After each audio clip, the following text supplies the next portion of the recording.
Hello everybody, it's Jesse from Local Matters. How are you today? Welcome to my virtual gardening video. All right, today we're going to talk about a couple different things, and we're going to start off with talking about thinning our plants out, okay? So we started seedlings a couple weeks ago, and they're doing pretty well. We started collard greens, kale, and mustards, okay? And my son helped me with them, my son Dylan, and so they're pretty dense here, okay? So what you want to do is you're basically trying to get one plant in each cell, or let's say you have a row in your garden, you want to give it enough space to thrive, okay? And you can read up on what different plants need.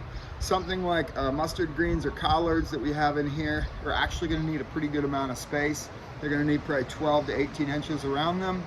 You don't have to thin them that much yet, but you can thin them so that they have at least 4 inches on each side for this size, and then you can thin from there, or you can decide to move those plants.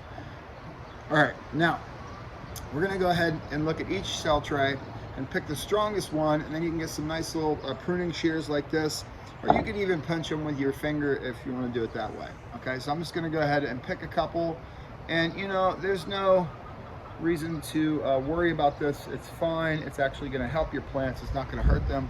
And in the meantime, you can get a little bowl and you can collect these and wash them off, and you can have a nice little microgreen salad. Okay, so I'm going to go ahead and thin out this cell tray, and you need to be careful that you don't take all of them out with one fell swoop, because that can happen, because a lot of times they can be pretty close together. Okay, and while you're doing this, you might notice that the plant is getting a third leaf. So you get the first two cotyledon leaves.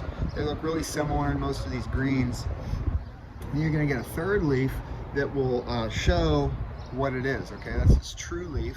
So you'll be able to tell if it's a mustard green or if it's kale or collards like I planted. Okay.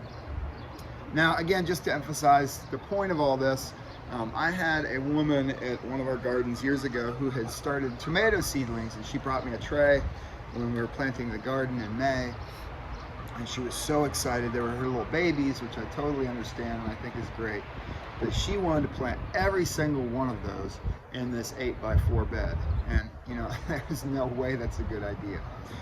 I tried to talk her out of it, but she was determined. They were hers. They were her plants, and she wanted to put them in the garden bed. So I decided, you know what, I'm just going to let her do it, and she'll learn from her mistake, or she'll learn from the experience. So she went ahead and planted all those plants. I don't know if she had probably 20 tomato plants in an 8x4, and it was a complete mess. And she came to me in about July, and we looked at the garden, and it was an absolute forest. You couldn't find any tomatoes in there. And so she learned from that mistake. So sometimes that's the way we learn in life. Okay, now let's talk a little bit about plant families. Okay, that's something else we're going to talk about today. Now, plant families, there are, 9, 10, 11 plant families. There are the nightshades, that's tomatoes, potatoes, peppers, eggplants. There's brassica. Brassica is all the greens like such, the cabbages, the kale, the mustard greens, broccoli, all that stuff that we can grow in this nice cool weather of April. There is the carrot family, another family that grows pretty well in the cool weather. Carrots, parsnips, celery. There's the goosefoot family, which is largely the beet and the chard, and then the spinach as well. There's the ever impressive word cucurbit. If you want to impress somebody, you can use that word. That's just the vining plants like melons and cucumbers and squashes and zucchinis and such. And there are legumes, of course, peas and beans, and then your grasses, and then you also have your whole herb family. So lots of different plant families. And the point of all that is that you want to plant those together in your garden, because they have similar nutrition needs, and they have similar disease problems and pest problems and such. So when you plant them together, they'll benefit from that. Okay, so that way you can know what to add to your garden, and you can also check for similar pests and similar diseases, okay, in those garden beds. Now, another issue with that would be, of course, crop rotation. And we will talk more about that in just one moment. Hi everybody, welcome to my front yard. We're going to talk a little bit more about crop rotation right now, okay? So we have these garden beds that I put in last week. And you know, I was talking last week about the soil. It actually ended up taking a full cubic yard of soil to fill up these beds, and maybe even just a little bit more than that, okay? Now, the reason why we're talking about crop rotation, we were talking about plant families earlier, and you know, you want to plant the plant families together. They have similar nutrition needs, they have similar pest problems, and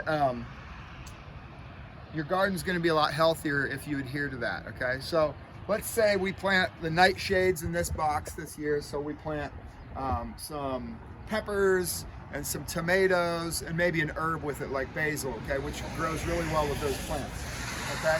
We can do that, and then the following year we're going to want to go ahead and switch it over to this box, okay? And then let's say we had greens over here this year, and we're going to switch them here, okay? It's pretty simple. And you know, again, you want to do that because one of the biggest reasons in my mind is pests and diseases. You're going to confuse your pests if you move them, because the same pests are going to be in this box are going to be looking for those same plants. So it's going to confuse the pests, and your plants will do a lot better. All right, and it's, you know, it's pretty simple. You can just follow a little clockwise or counterclockwise system with a setup like this.